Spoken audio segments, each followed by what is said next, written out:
The cat didn't cry. It just flattened against the pavement, shoulders twitching, ears low.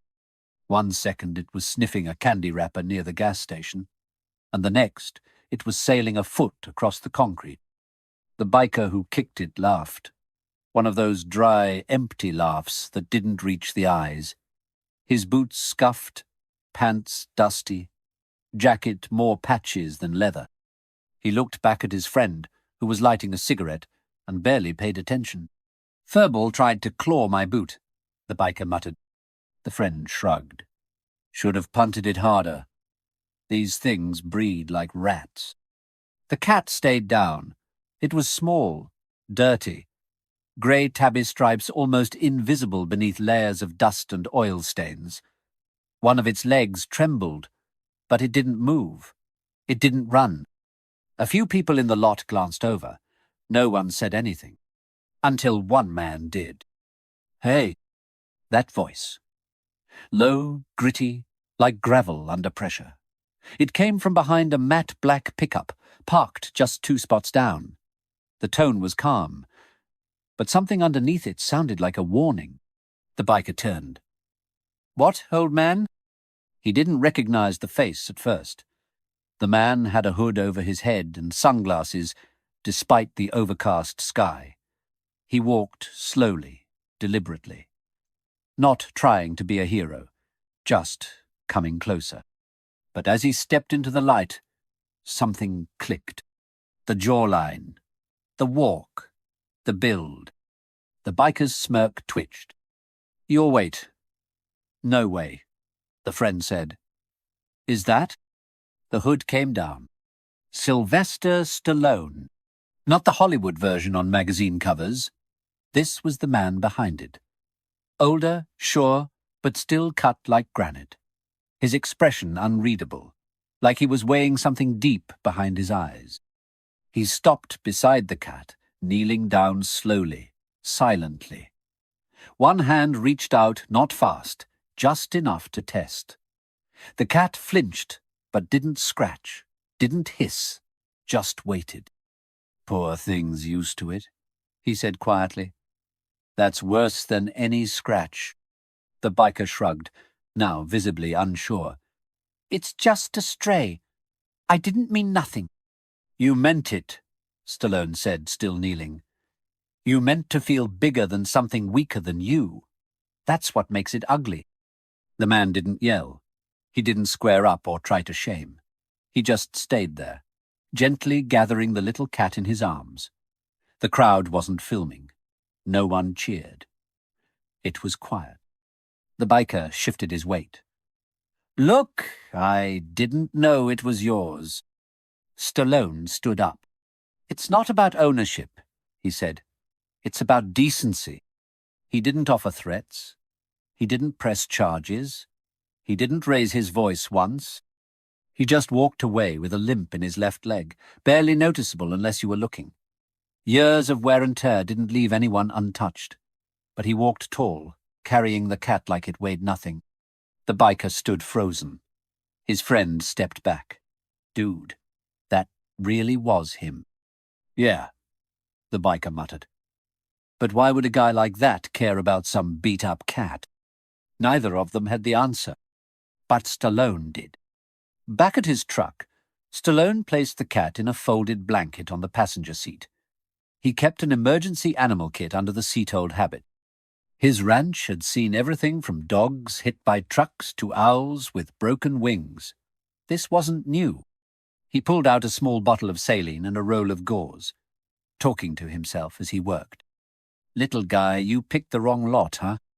The cat blinked at him, silent. "Or maybe the right one," he said, eyes narrowing.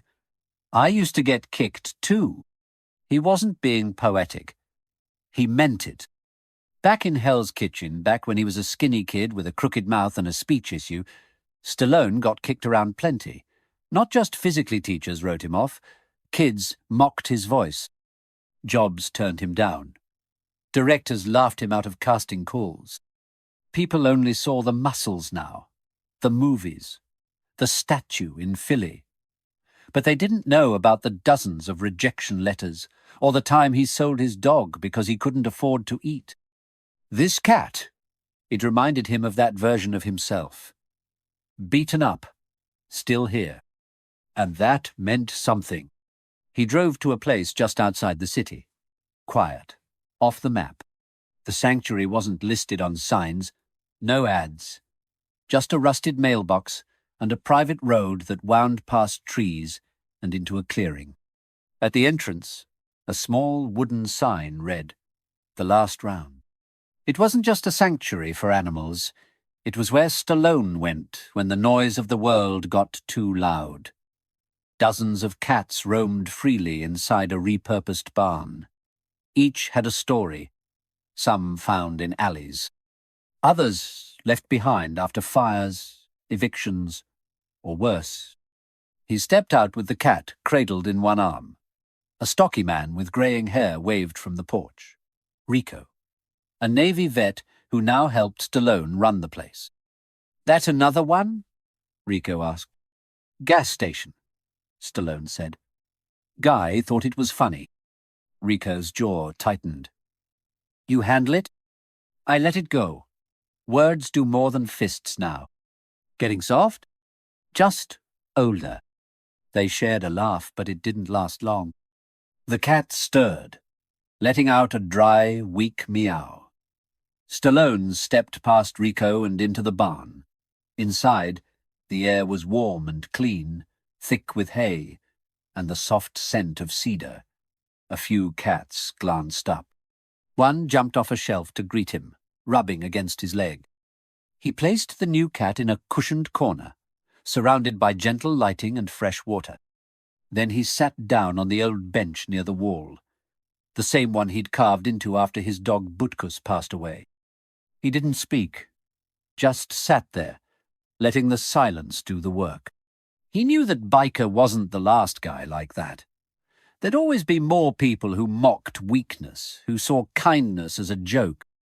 But that's why the last round existed. Because some things deserved a comeback. Even cats. Especially cats. The gas station incident didn't go viral. No cameras, no hashtags, no outrage online. But the biker didn't forget it. Not the kick. Not the voice. Not the look in Stallone's eyes. He tried to shake it off, riding 2 states over the next day. Arizona heat peeled the skin off the road, and his patience. Every diner he stopped at felt smaller. Every laugh with his crew felt forced. Even the music in his helmet didn't hit the same.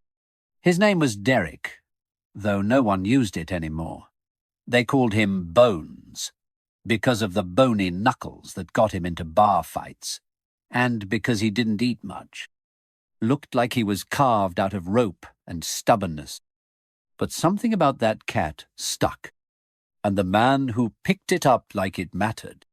2 weeks passed before he saw the flyer. It wasn't meant for him. Just a slip of paper posted outside a bar in a quiet desert town. Yellowing at the corners. Handwritten. Volunteers needed. Cat sanctuary near Eagleridge. Vet on site. Quiet place. No pay. Just peace. Peace. Bones scoffed out loud. What a word. But something made him tear the flyer down and fold it into his jacket pocket. He didn't even realize he'd done it. Eagleridge wasn't a town. It was barely a name on a map. 1 diner, 1 auto shop, a post office that looked abandoned even when open. The road out there twisted through dried-up hills and sleepy woods that felt forgotten by time. And yet there it was. The last round. That same wooden sign. The same gravel path. The same feeling like you weren't supposed to be here, but maybe you needed to be. Bones parked his bike just before the clearing. He didn't want to wake anything or anyone. He walked the rest of the way, hands in pockets, head down. He expected fences, security, someone with a clipboard asking for credentials. What he didn't expect was Sylvester Stallone himself, sitting on the porch of the barn with a grey tabby in his lap. Same cat. Still alive. Still small. But different now. Cleaner. Eyes brighter. Head no longer hung low. The man didn't move when Bones approached. Didn't squint. Didn't speak. Just stared. Bones cleared his throat. I saw the flyer. Thought I'd check it out.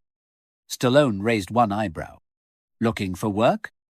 Looking for something, Bones muttered, then immediately regretted how stupid that sounded.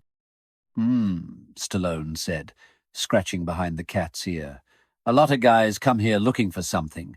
Most leave when they realize it's not going to give it to 'em easy. I'm not most, Bones snapped defensively. Sure you're not. The silence stretched out like dusk. Then Stallone stood. Slowly, the cat leapt off his lap and wandered toward the barn.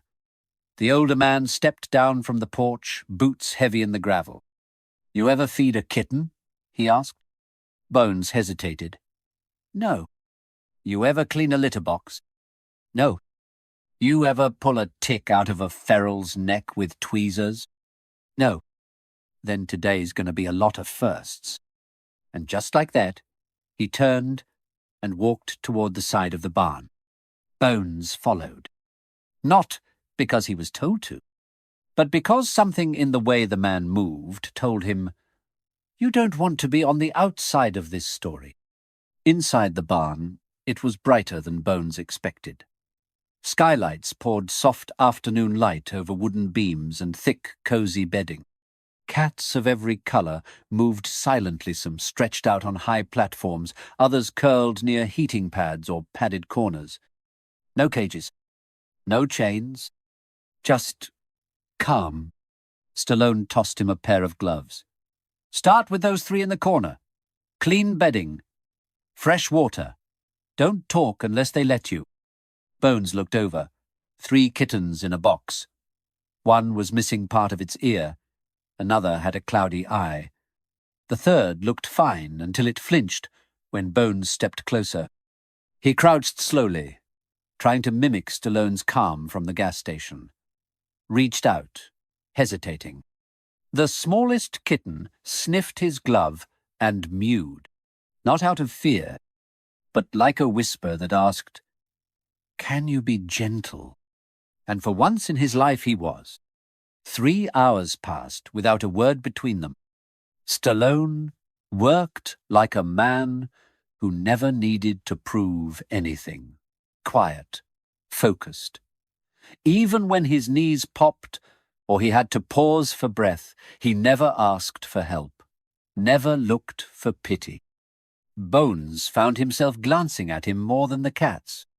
He'd seen Stallone in movies, Rocky, Rambo, Cobra, that invincible, untouchable persona, but here, this was different. He was just a man, with calloused hands, wrinkled skin, a limp that came and went. But the way the animals trusted him without question, without hesitation, it wasn't acting. It was something earned. Later, as the sun fell and the sky turned purple, Stallone sat back against a crate, sipping from a dented thermos. Bones joined him without asking. Why do you do this? Bones asked. Stallone didn't look at him, just watched the cats settling in for the night. Because I know what it feels like to be kicked when you're already low. Bones swallowed hard. And I know what it means when someone decides you're worth holding on to, even if you're broken. The silence between them wasn't awkward. It was thick with understanding. Was that cat yours? Bones asked. No, Stallone said. He's his own, just like all of them. But you showed up like it meant something. It always means something. Bones didn't know what to say to that, so he said nothing. Until Stallone spoke again, softer this time. You got a temper, he said. Bones looked away. You got something to prove. I see it. I saw it in the parking lot. That cat didn't insult you. He just existed, and that made you angry. Bones didn't deny it. I've hurt people, he admitted. Not proud of it, just didn't care back then. Do you care now? I think I'm trying to. Stallone finally looked at him, and in that moment, Bones didn't see a movie star.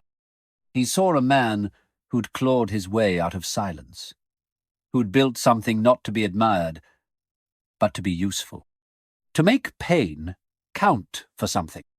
You got time, Stallone said. But not forever. Bones nodded slowly. Can I come back tomorrow? Stallone smirked. Just a bit. You come back, you stay a week, otherwise don't bother. A pause. Then, I'll stay. Bones didn't sleep that first night. The bunk was fine, clean sheets, soft pillow, a folded blanket that smelled faintly of hay and cedar.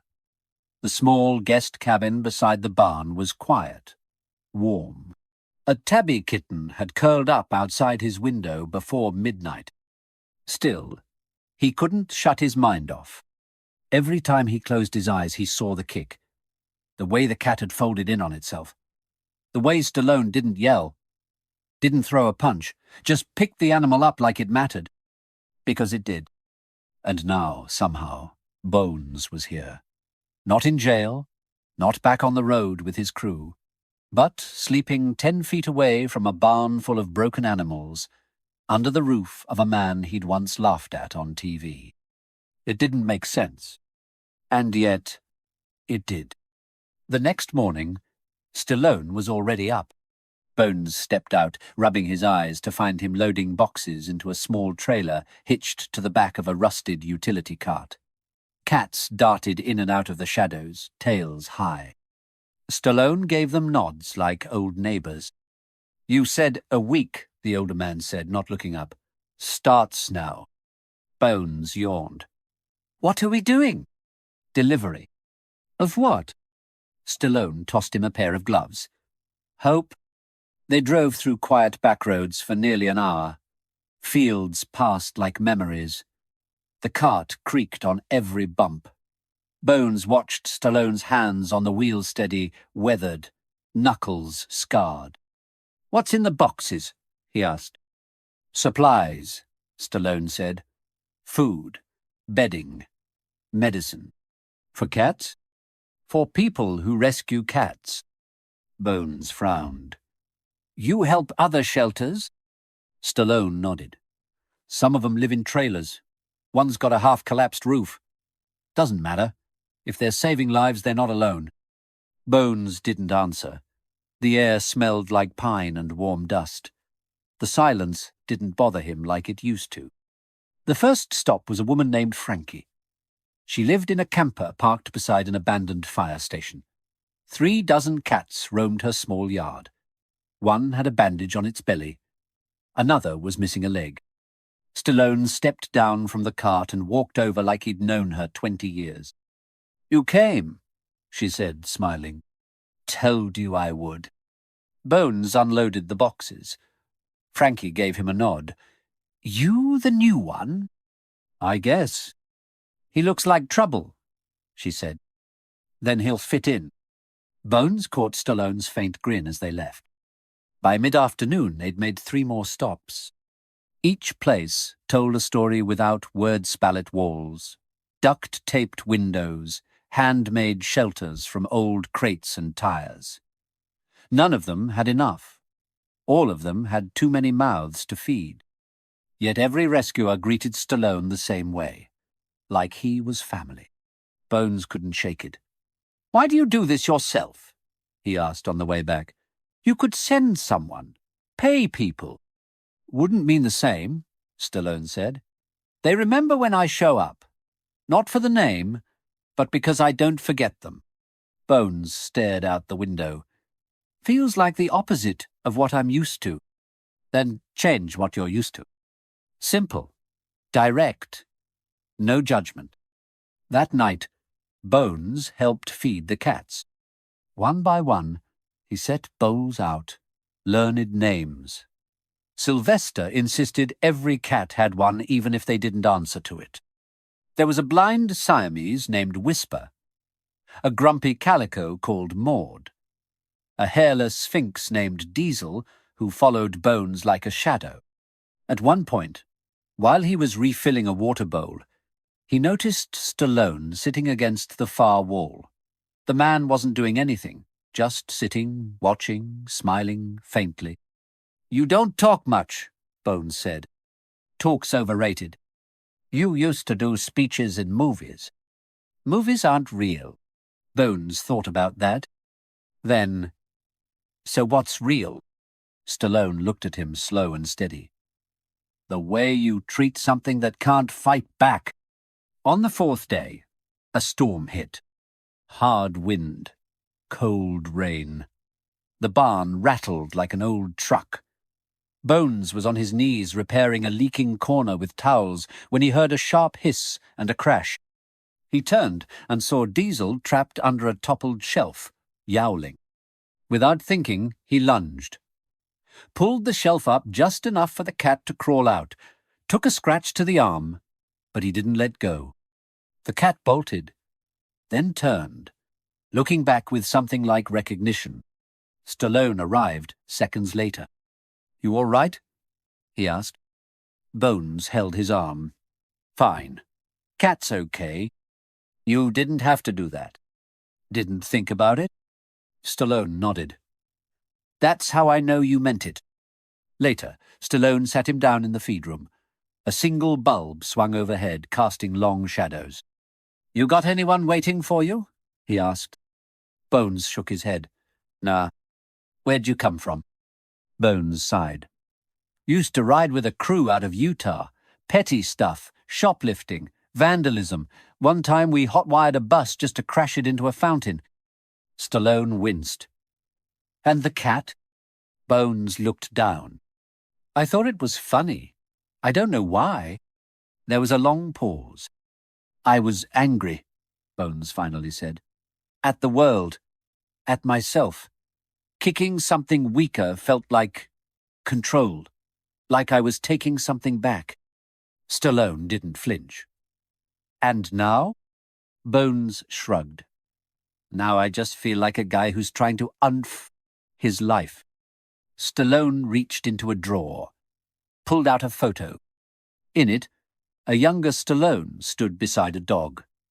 Thick fur, proud eyes. The kind of bond that didn't need words. "Butkus," Stallone said. "He was with me when I had nothing. Slept beside me on a bench. Watched me write the first Rocky script. I had to sell him once, $50 to eat." Bones stared, wide-eyed. "Sold him outside a liquor store," Stallone said, voice low. 3 days later, when I sold the script, I bought him back. Paid hundreds." He paused. "People think I fought to be famous, but I really fought to get him back." Bones didn't sleep that night either. But this time, it wasn't guilt keeping him up. It was purpose. It had been 5 days since Derek Bones arrived at the last round. 5 days since he'd held a kitten for the first time. 5 days since he'd cleaned wounds, built trust, and sat in silence beside a man whose presence said more than his words ever could. Bones was still rough around the edges, still looked like trouble with the scowl and the wild eyes, but the way he crouched to let the 3-legged kitten sniff his fingers, the way he refilled bowls before being asked, it was starting to look like something real. Sylvester Stallone watched it all without comment. He wasn't the kind of man who handed out praise like candy. He believed in showing up, shutting up, and letting the work speak for itself. But something in Bones had shifted. He'd seen it before in soldiers who came home angry. In kids who were raised on survival instead of love, there was a point where rage melted into grief. And from grief, maybe something like peace could grow. That morning, Stallone was out back repairing a wire fence when he heard the crunch of gravel up front. 2 motorcycles. He stood slowly, resting one hand on his hip. Bones came out of the barn at the same time, a dish towel slung over his shoulder. His body tensed the second he saw them. "Oh, hell," he muttered. The two bikers got off their rides. Dusty boots, leather jackets. One of them had a tattoo of a laughing skull across his neck. The other wore mirrored sunglasses and chewed a toothpick like he was bored. "Derek," the skull-tattooed one said, "you in there playing cat lady now?" Bones didn't answer. Stallone crossed the yard, calm, slow, but alert.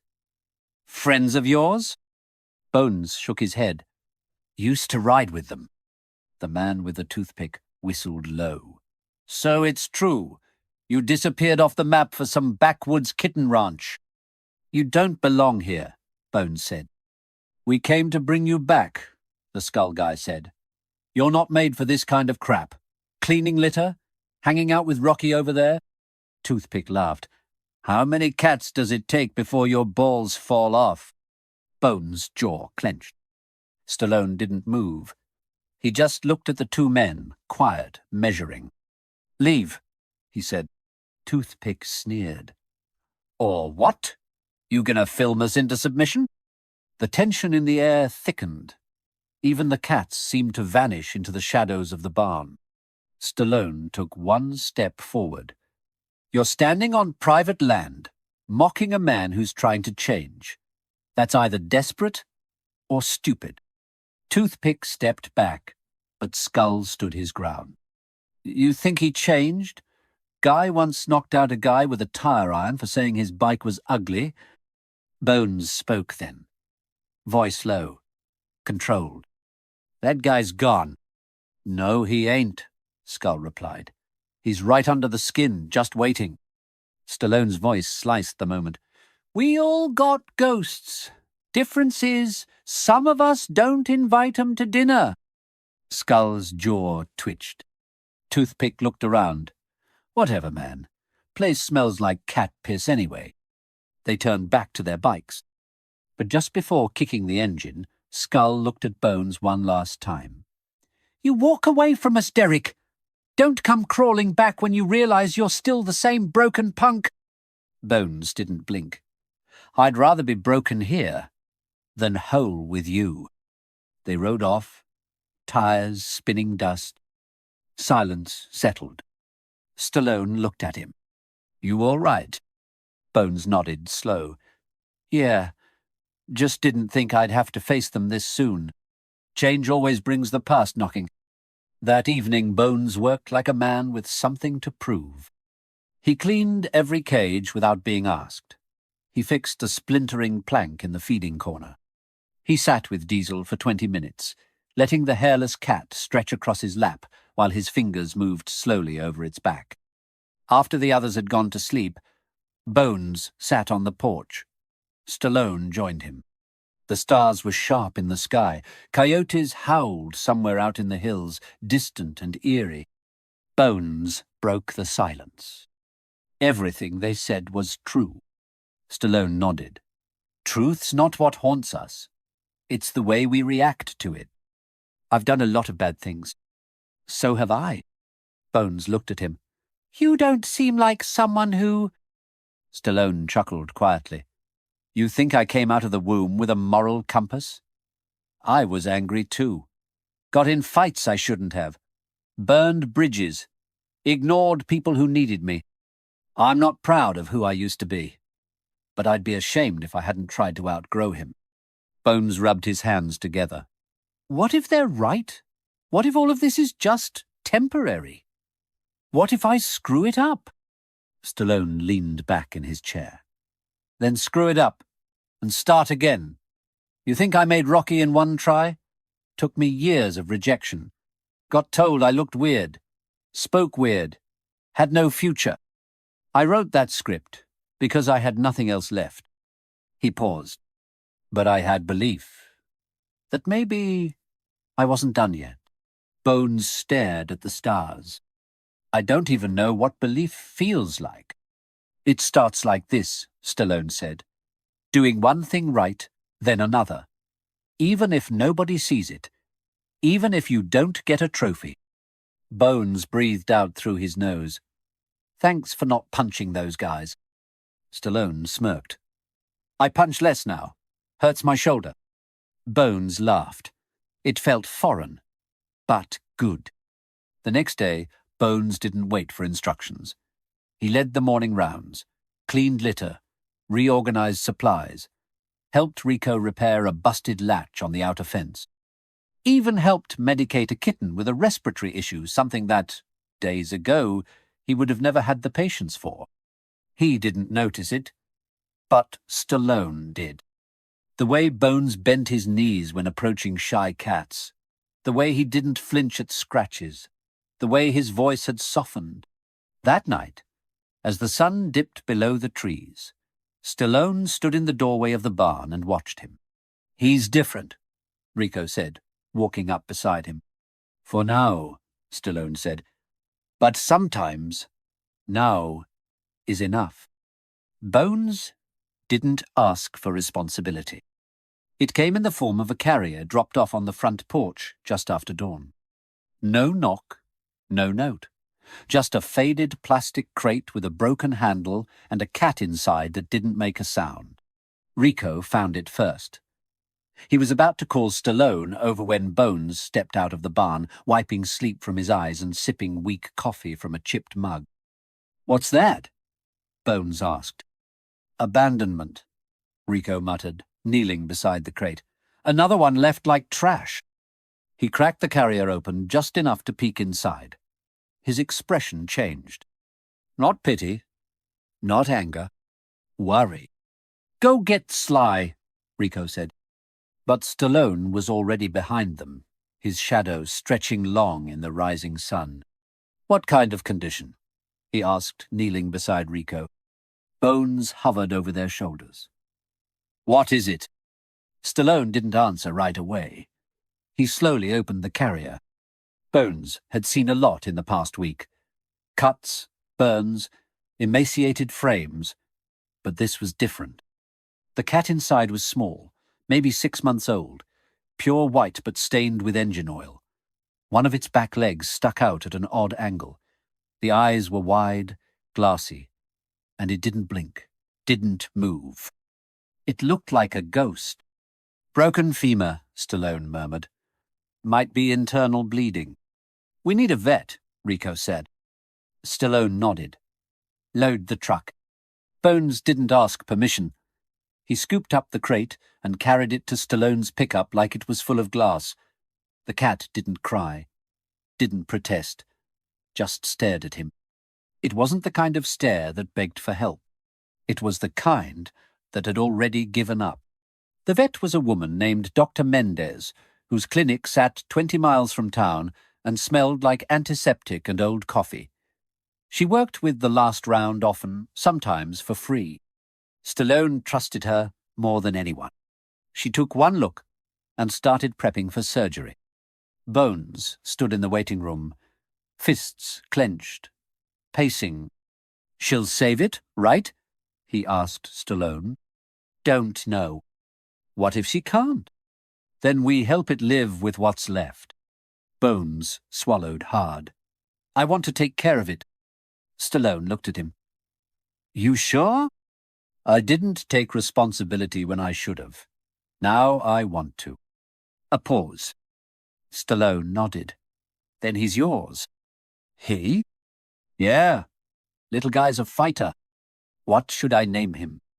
Stallone gave him a long, unreadable look. "That's your job now."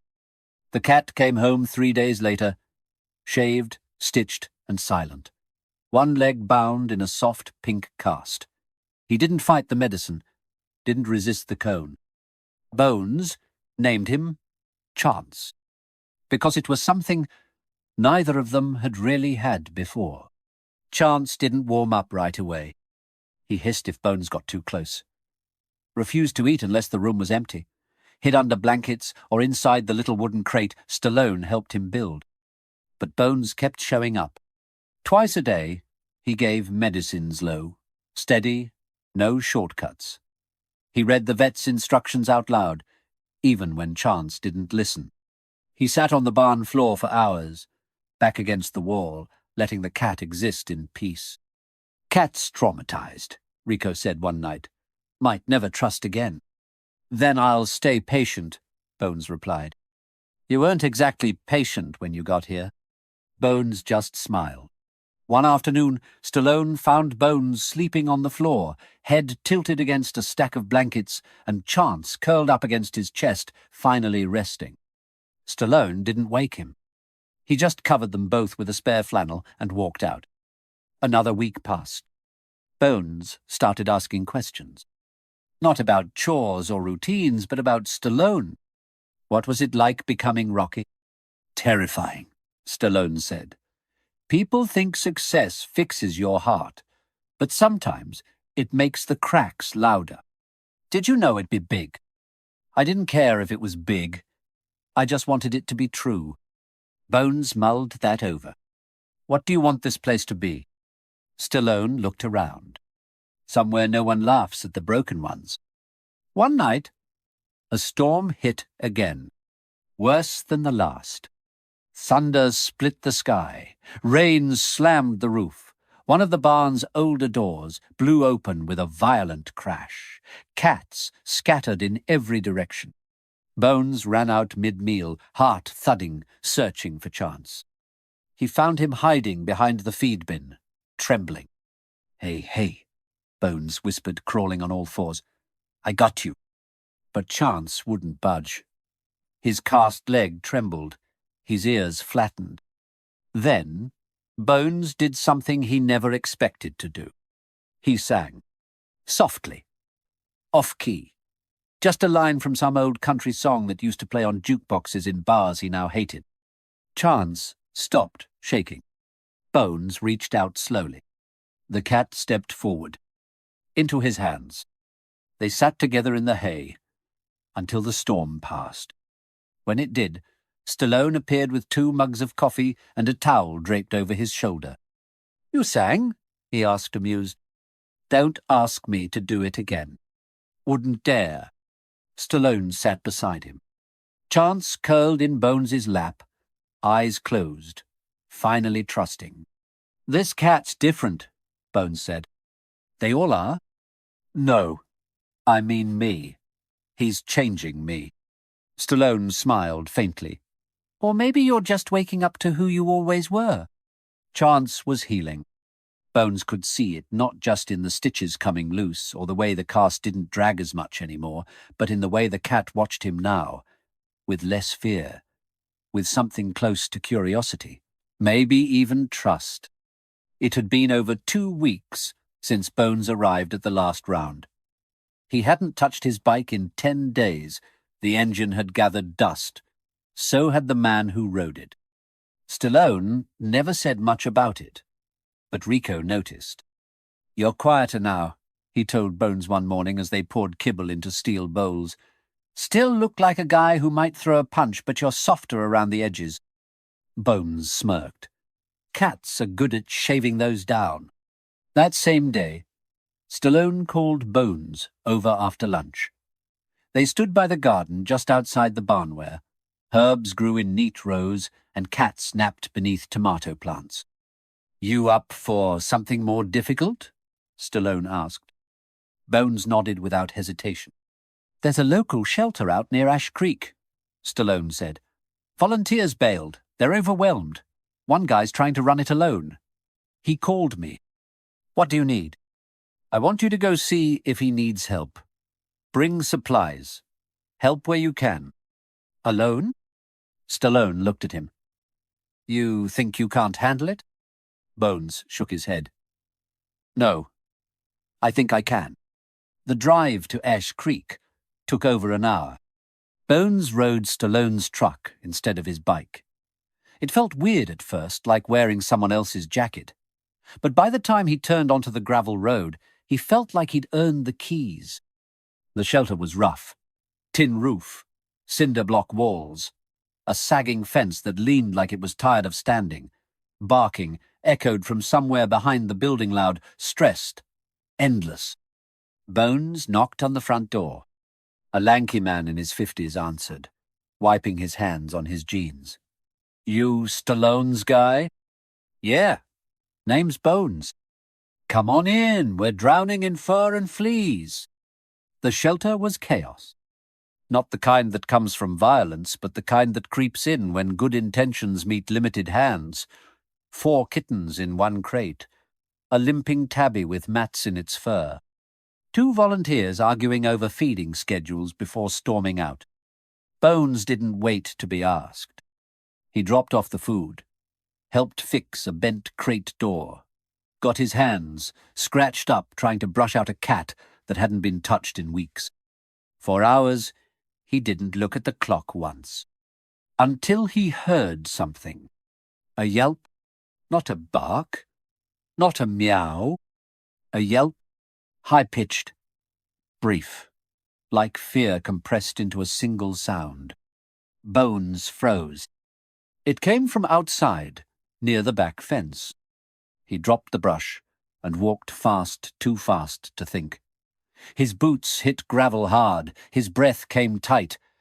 The sound had already stopped by the time he rounded the corner, but his instincts kept him moving. That's when he saw it. A teenage boy, maybe 15, crouched near the shed. In front of him, a tiny orange kitten trembled, ears flat, belly pressed to the dirt. One of its legs twitched. The boy laughed. He had a stick in one hand. Bones didn't shout. Didn't threaten. He just walked. Deliberate. Heavy steps. The boy turned, startled. "What the hell are you doing?" Bones asked. The kid straightened up. "It's just a cat." Bones kept walking. The kid took a step back. "Relax, dude. I was just messing around." Bones was close enough now to see the kitten's eye swelling. Its back paw bent wrong. "I used to say that too," Bones said, voice like stone. "What, just messing around?" "Yeah." Bones knelt beside the kitten. It didn't move, just shivered. "I kicked a cat once," he said. "Didn't think it mattered. Said it was a joke." The boy shifted, nervous. "You think this is funny?" "I didn't." "Look at him," Bones snapped. The boy flinched. Bones turned the kitten gently. Its sides rose and fell in shallow breaths. "You do this again, and it won't be me you need to worry about. It'll be the part of yourself you lose when you forget how to care." The kid didn't respond, just turned and ran. Bones didn't chase. He just wrapped the kitten in his flannel, heart pounding, and whispered, "I got you now." Stallone met him at the barn when he got back. Bones stepped out of the truck, with the kitten pressed against his chest. "Another one?" Stallone asked. Bones nodded. "Left behind. Beaten." He didn't say more. Didn't have to. They brought the kitten inside. Gave it a name Leo, because it had the fire of a lion, even in its tiny frame. As the night deepened, Bones sat beside Chance and Leo, one hand resting gently between them. His hands didn't shake, his jaw didn't clench. He wasn't running from himself anymore. Later that night, Stallone joined him by the barn door. They watched fireflies dance across the field. The moon lit up the sky like a silver coin. "Had a moment out there," Bones said. "Almost snapped." "But you didn't." "I saw myself in that kid. I saw who I was." Stallone nodded. "That's the test." "What test?" "When you're strong enough to stop yourself from becoming the thing you used to be." Bones stared out at the fields. "I'm not perfect." "Neither am I," Stallone said. "But if we only offered peace to the perfect, we'd never heal anything." They sat in silence for a long time after that. And for the first time since Bones could remember, silence didn't feel like punishment. It felt like grace. Chance stopped eating. It was subtle at first. One morning, Bones noticed half the wet food still untouched in the bowl. The next day, Chance sniffed at the plate and walked away, his steps slower, more cautious than before. By the third day, the cast had been off for a week, but Chance barely moved. He curled himself into tight circles, as if trying to disappear. He no longer climbed onto Bones's chest when they sat in the hay. He just watched from a corner, eyes dull. Bones felt it in his gut before the thermometer confirmed it something was wrong. Stallone called Dr. Mendez that afternoon. They didn't wait for an appointment. She met them at the clinic before sundown. The drive there was quiet. Bones held Chance, wrapped in a soft towel, trying not to let the tremble in his hands reach the kitten's body. He was doing fine, Bones said under his breath again and again. He was fine. Stallone drove, eyes on the road. He didn't offer false comfort. He just stayed beside him. Inside the clinic, Mendez worked fast. Fluids, blood work, X-rays. An hour passed, then another. Bones didn't sit. He just paced. Stallone leaned against the wall with his arms folded. "Do you think he's going to make it?" Bones asked, voice low, nearly breaking. "I don't know." Bones looked up. "You always say that." "Because it's true." Bones turned away. "I should have seen this coming. I should have—" "Stop." Stallone's voice was calm but sharp. "You gave that cat something nobody else did. Safety, love, a chance. I'm not ready to lose him. You weren't ready to find him either. But you did." Dr. Mendez stepped out of the exam room. Her face was tired. "Fever's high," she said. "His immune system's weak. Probably a latent infection from the initial trauma. We'll keep him here tonight. IV's monitoring." "Will he make it?" Bones asked. She hesitated. "I've seen cats bounce back from worse, but he needs to want to fight." Bones closed his eyes. Chance had fought so much already. That night, back at the last round, the barn felt colder. Bones stood in the doorway of the stall Chance used to sleep in. The flannel blanket was still there. So was the little wooden toy he'd carved a crude mouse shape he'd whittled from a leftover stick. Rico approached with 2 mugs of tea. "No news?" Bones shook his head. "You look like hell." "I feel worse." Rico handed him a mug. "You're learning what every rescuer does eventually. Sometimes loving them hurts." Bones took the tea, stared down into the steam. "I never thought I'd care this much. That's how you know it's real." The next morning, Bones didn't wait. He was outside the vet clinic at 6:30 a.m., pacing the sidewalk. When the assistant unlocked the door, he was already halfway through before she could say a word. Dr. Mendez found him sitting beside Chance's kennel, head bowed, hand resting against the glass. "His stable?" she said softly. Bones turned. "Is that good?" "It's not bad." Chance lay curled up inside, IV in his paw, breathing steady. Still small, still fragile, but not gone. Bones didn't move. He just watched. After a while, he started talking. Not to Mendez, not even really to Chance. To himself. "I used to think pain made me tougher," he whispered. "That if you never got attached, you never got broken." He smiled bitterly. "Turns out, I was already broken. Just didn't know it." Chance didn't respond, but Bones kept talking anyway. He stayed for hours. Eventually, Stallone arrived and brought food. Bones didn't touch it. He only left the clinic after Stallone said, "Come on. If you're empty, you can't help him." They returned to the barn late. And that night, Bones finally cried. Quiet, alone, in the dark. He cried for the pain he caused. For the pain he couldn't stop. For the little white cat that had taught him more about love in 2 weeks than he'd learned in his entire life. The next morning, Bones didn't wait for permission. He grabbed his tools, patched the back wall of the barn, then built a new shelf up high just for Chance. Something warm, private, with blankets and a ledge to watch the room from above. "You planning on bringing him back before he's even healed?" Rico asked. Bones shook his head. "I'm planning for the day he does." On the third day, the call came. "His fever broke," Dr. Mendez said. "He's eating again. It's not over, but he wants to live." Bones didn't smile right away.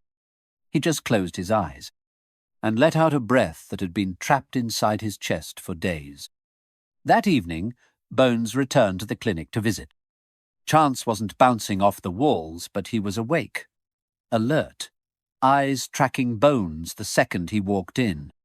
Bones crouched beside the kennel, and for the first time, Chance moved toward him. One weak step at a time. "Hey, little man," Bones whispered. "You scared me." Chance meowed soft and hoarse, like he was apologizing. Bones chuckled, wiping his eyes. "Nah. I'm just glad you're not done with me yet." They brought Chance home 3 days later. He still moved slow, still needed warmth, but he climbed the new shelf Bones had built, sat there like a king. The barn felt full again. Bones stood beside Stallone that night on the porch, arms folded. "He almost died," Bones said. "But he didn't. I didn't think I could care that much." "You thought wrong." Bones turned toward him. "I was the guy who kicked a cat, Sly. That was me." Stallone looked at him. "Not anymore." "How can you be sure?" "Because now you take the hit for one." Chance was back at the last round. He didn't move like he used to. The infection had left him weaker. His back leg wasn't as fast, and sometimes, after jumping from the shelf Bones built him, he'd sit for a few seconds before trying to walk again. But he was walking, and more than Thaith was choosing Bones.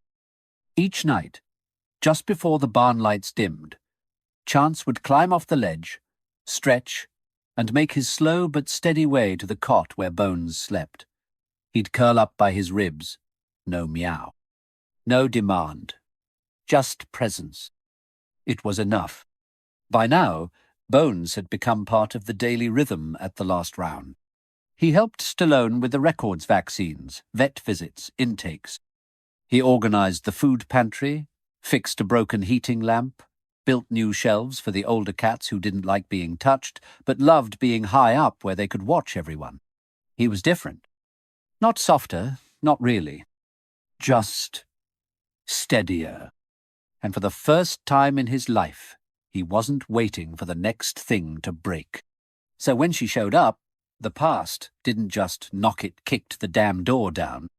It was just after lunch when the engine roared up the gravel road. Bones was restocking water bowls when he froze, hearing the crunch of tires over stone. He stepped out of the barn, heart tightening. The car was familiar. Dusty black Camaro, dent in the rear panel, passenger door that didn't match the rest. Then she stepped out. Leah. Bones didn't move. Didn't breathe. Leah pulled off her sunglasses and looked around, shielding her eyes from the sun. "You've got to be kidding me," she said. They hadn't seen each other in over a year. Not since he bailed on their crew, left town without a word, and left her behind in a cloud of exhaust and broken promises. She hadn't aged much, but her voice was sharper, harder, like something in her had calcified. "You hiding out with kittens now?" she asked, arms crossed. "Why are you here?" Bones said quietly. "I saw you on one of Rico's posts," he tagged Stallone. "And there you were, holding a cat like you're some kind of saint. I didn't ask you to come. Didn't need to. Curiosity drove me." Stallone stepped out from behind the barn. His presence was calm, but alert. "This a friend?" he asked Bones, his tone neutral. Leah gave a short laugh. "Used to be, until he vanished." Bones didn't look at her. "This isn't your world." "You sure about that?" she asked. "Because last I checked, You and I were the same. You didn't cry over animals. You didn't care. I changed. She rolled her eyes. People don't change. They just pretend when it gets quiet. Bones stepped forward, slow and steady. I'm not pretending. Leah's expression faltered just for a second. Then she saw Chance. The small white cat had appeared by the barn door, limping, curious, watching silently with that same calm resilience he always had. "What's with the broken fur ball?" she asked. Bones didn't reply. Chance stepped closer, slowly, stopping beside Bones's boot. "Let me guess," Leah said. "You're going to tell me this little stray taught you how to feel." "No," Bones said. "He reminded me I could." Leah scoffed. "You think that makes you better than us?" "No, just better than who I used to be." Stallone stayed quiet, watching, letting Bones handle it. Leah shook her head. "This place is a joke.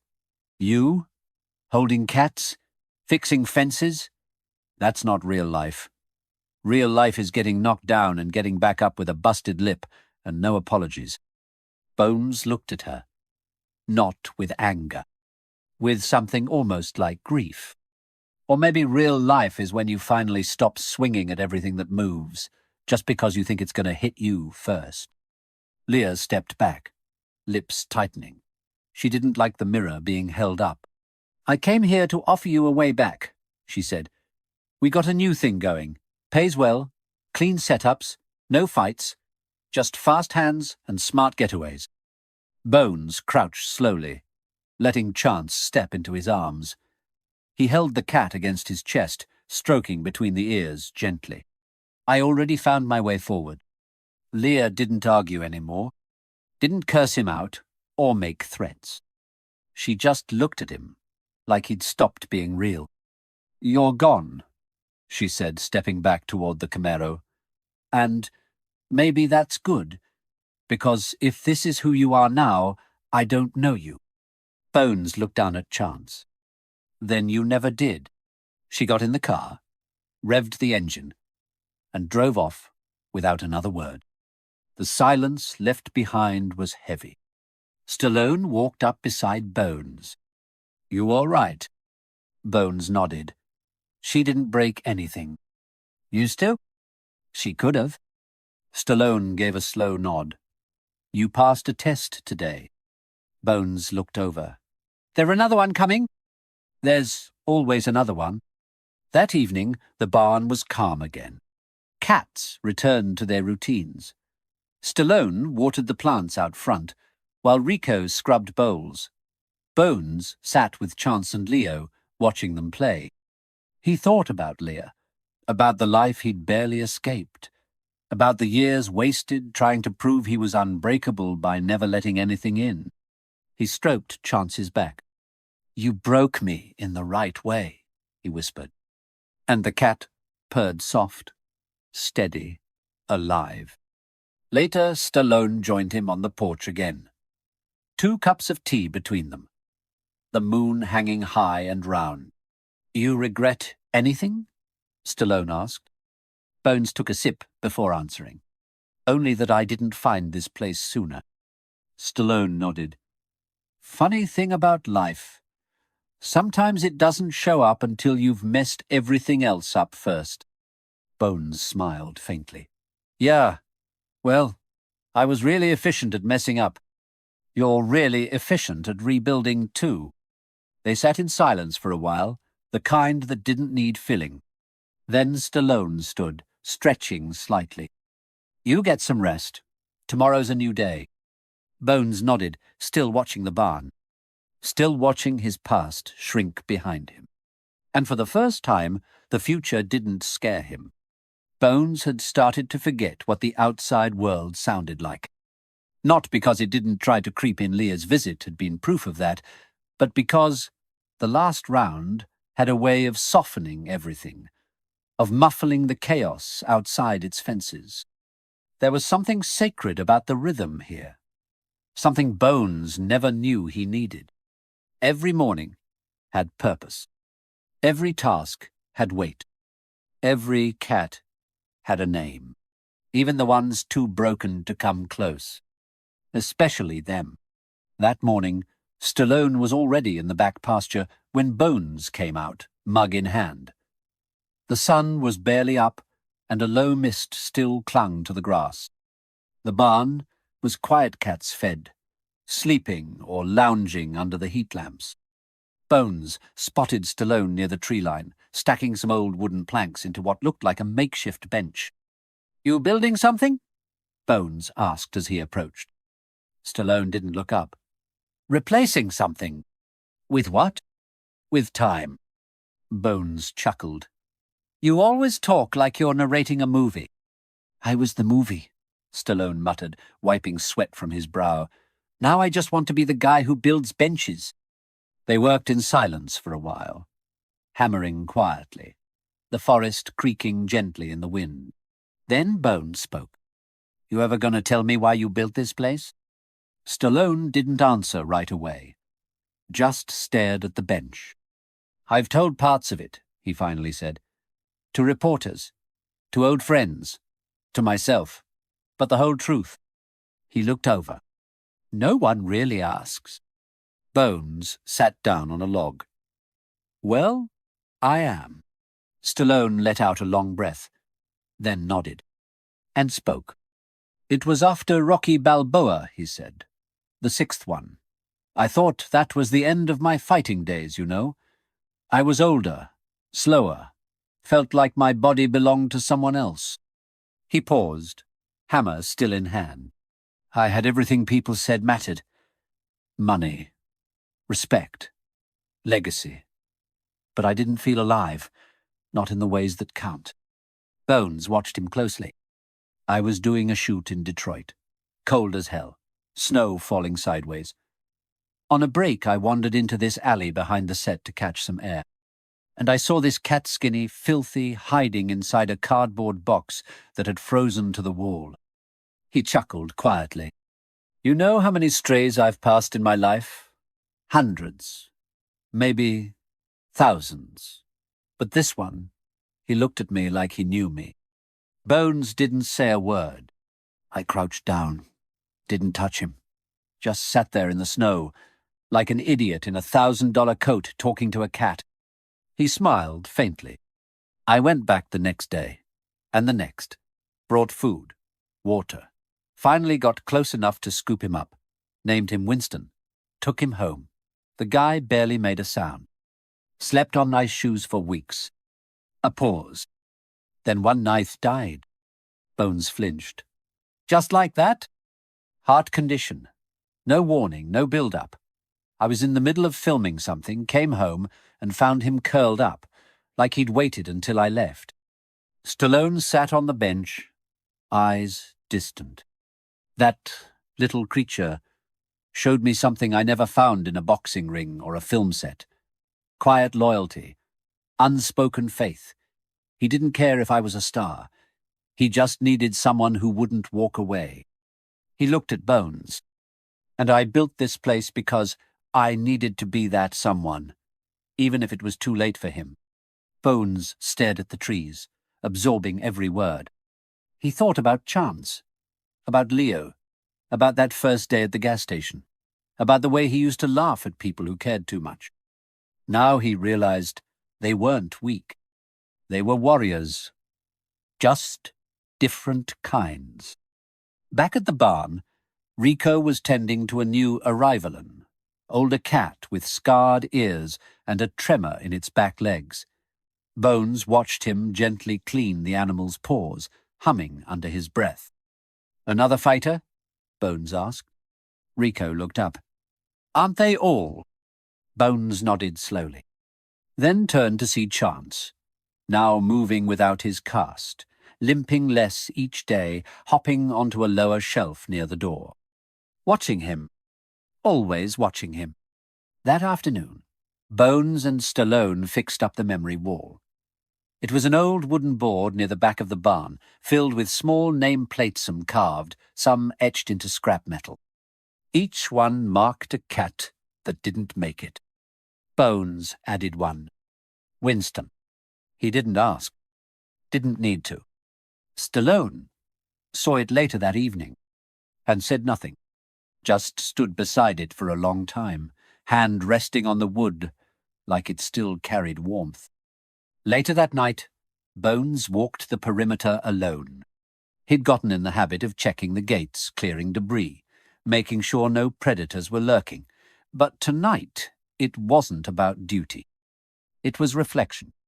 Halfway down the fence line, he paused under a twisted pine tree. The moon filtered through its limbs, soft and silver. Bones looked up and whispered something he hadn't said in years. Thank you. Not to anyone in particular. Maybe to the sky. Maybe to the cat who changed him. Maybe to the man who didn't judge him, even when he deserved it most. When he got back to the barn, Chance was waiting on the cot. Bones sat beside him, gently lifting him into his lap. You know, he said softly, stroking his back, if someone told me 3 months ago I'd be sitting here talking to a cat-me cat, I'd have laughed in their face. Chance blinked slowly. But now, I'd fight for this. For you. For all of it. The cat let out a small, quiet purr, and Bones leaned back against the wall, letting it rumble into his ribs. Outside, the wind picked up. But for once, it didn't sound like a warning. It sounded like peace. The last day didn't start like a goodbye. It started like every other morning, at the last round. Bones woke up before sunrise. Chance was curled on his chest again, warm and weightless. The barn was quiet, save for the soft rustle of paws across the floorboards. Outside, the first light touched the hills in gold. Everything felt steady. And that's when Bones knew. He couldn't stay forever. He didn't mention it right away, didn't want to break the rhythm, not until he was sure, not until he had peace with it. He fed the cats, cleaned their corners, refilled water bowls and mended a loose hinge on the side gate, all while his mind played out the thought on repeat. You came here broken. Now you know how to walk. Stallone was by the front porch, sanding down an old wooden frame when Bones approached. You ever think about leaving this place? Bones asked. Stallone didn't look up. All the time. Why don't you? Stallone paused. Because this is where I belong. Bones nodded slowly. I think I've found out where I belong, he said. Stallone set the sander down. You sure? No, Bones admitted. But maybe that's how I know it's real. I'm not running. I'm choosing. Stallone studied him for a long moment. Where to? Back to Eagleridge. There's a run-down supply shop. Need someone who knows how to fix things. They're hiring. Nothing fancy. But it's a start. Stallone leaned back, arms crossed. You're not trying to save the world? Bones shook his head. Just trying not to hurt it anymore. They didn't say much after that. Didn't need to. Some men carry entire conversations in silence. Later that afternoon, Bones packed his few belongings into the saddlebag he hadn't touched in weeks. A pair of gloves, a small toolkit, the flannel blanket Chance loved, and a folded piece of paper with names of every cat he'd worked with. Rico walked up while Bones was tying the straps. You quitting on us? Bones smiled. Graduating. Rico nodded. You'll be back. Maybe. No. Maybe. The ones who get it, they always come back. Bones reached out, and the two men shared a quick, quiet handshake that said everything words couldn't. The hardest part was saying goodbye to Chance. The cat stood at the door of the barn like he knew, like he'd been listening all morning and decided not to pretend he didn't understand. Bones crouched. Chance limped forward and butted his head against Bones' chin. No, Bones whispered, stroking his back. Not gonna cry. I promised you I'd be stronger. He glanced at Stallone, who stood a few feet away. I want him to stay, Bones said. Here. He's safe here. And if I take him with me, I'm afraid I'll make it about me again. Stallone nodded. You just made a choice most people never find the courage to. Bones pressed his forehead against Chance's for a moment. You changed me, he whispered, and I'll spend the rest of my life trying to deserve that. Then he stood up and didn't look back. The engine roared to life. The dust kicked up. The road waited. Stallone and Rico stood side by side, watching the bike pull away. Chance sat beside them, tail flicking. He's a different man, Rico said. He's the same man, Stallone replied. He just finally took the armor off. Months passed. Seasons shifted. The barn stayed. Busy cats came and went. New names added to the wall. New shelves built. The rhythm of life at the last round continued, slow and steady. One afternoon, Stallone checked the mail. Inside was a plain envelope. No return address. Inside it, a photo. Bones, standing outside a small repair shop in Eagleridge. Grease on his hands. A dog sitting at his feet. Not a cat this time, but the same look in its eyes. And behind Bones, a new sign on the fence. The second round. Back inside the barn, Stallone tacked the photo to the message board. Rico walked by and paused. You proud of him? He asked. Stallone didn't answer immediately. He just stared at the photo. At the man who once kicked a cat out of cruelty, now standing tall with purpose in his hands. I'm not proud, Stallone said quietly. I'm grateful. That night, the barn was calm. Cats curled into corners. Rain tapped softly against the roof. And outside, under the stars, Stallone sat on the bench behind the sanctuary. Alone, but not lonely. In his hands was a small wooden carvinger cat, worn and smooth from years of handling. He set it down beside him, leaned back, and whispered to the wind. Thanks, Winston. We saved another one. The second round didn't look like much. A converted supply shed, bare walls, tin roof that sang when it rained, one light bulb in the main room that flickered whenever the wind blew too hard. But for Derek, no one called him Bones anymore. It was home. He ran it alone at first. Quiet hours. Fixing broken appliances in the front, fixing broken animals in the back. Word spread, the way it always does when something real starts to bloom. People came. Not many, and not all at once. But they came. With strays, with limping kittens, with cats too angry to love and too tired to hate. And he welcomed every single one. One afternoon he stood on the porch of the little shop, wiping oil off his hands when he heard the crunch of tires on gravel. The black pickup hadn't changed. Neither had the man driving it. Stallone stepped out slowly, one hand on the door, the other holding a white box.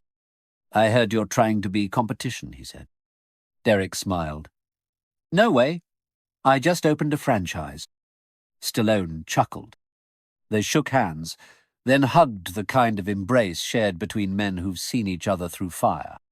What's in the box? Derek asked. Stallone handed it to him. Inside, a small brass plaque. The second round, where every life counts twice. Derek stared at it for a long time. I figured it was time, Stallone said. You've earned your wall. The inside of the shelter wasn't polished, but it was clean. It smelled like cedar, not bleach. There were boxes stacked neatly in corners, a few play towers made of old wood and carpet scraps, and a line of cages across the back wallach with a name taped to the door.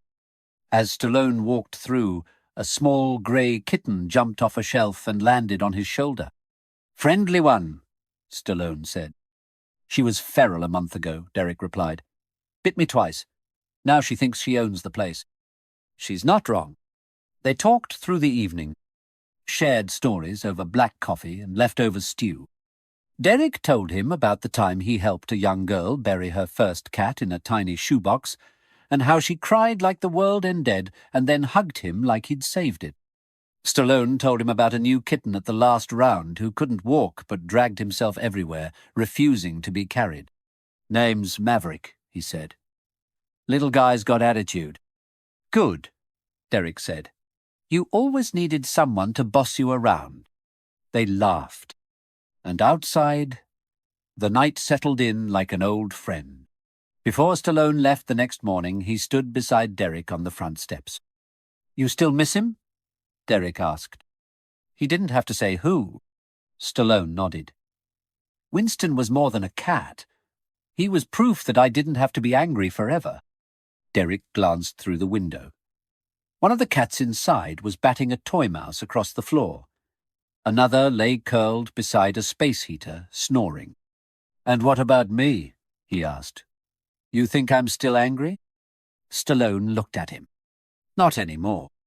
He pointed to the front fence. You've planted peace, and it's growing. That afternoon, after Stallone left, Derek walked out back, past the tools, past the clutter, into a small garden he'd started on instinct and never planned.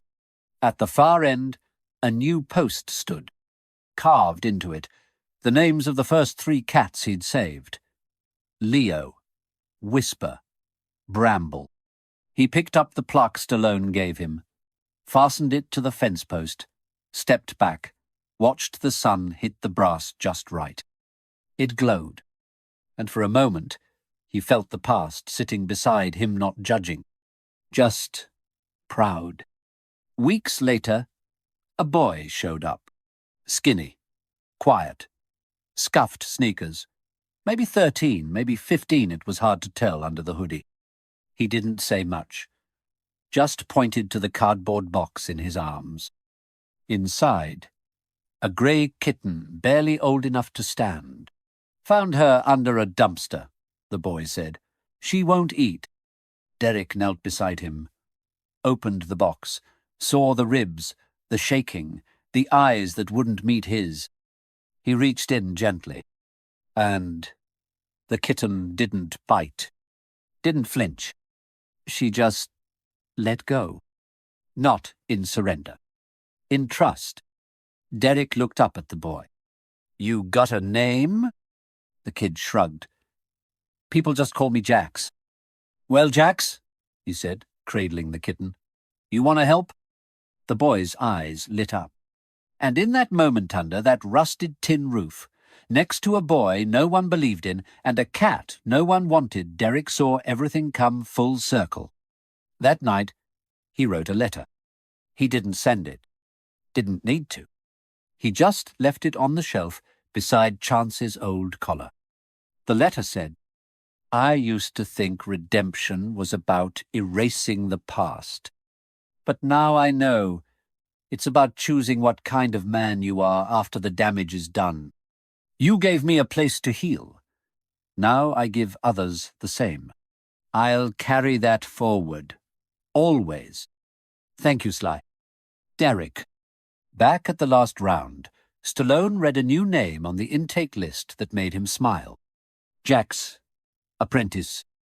And beside it, a note. Already got bit. Didn't quit. Somewhere, far from fame and lights and stadium cheers, 2 men saved the world. Not all of it, just the parts that mattered. 1 life at a time.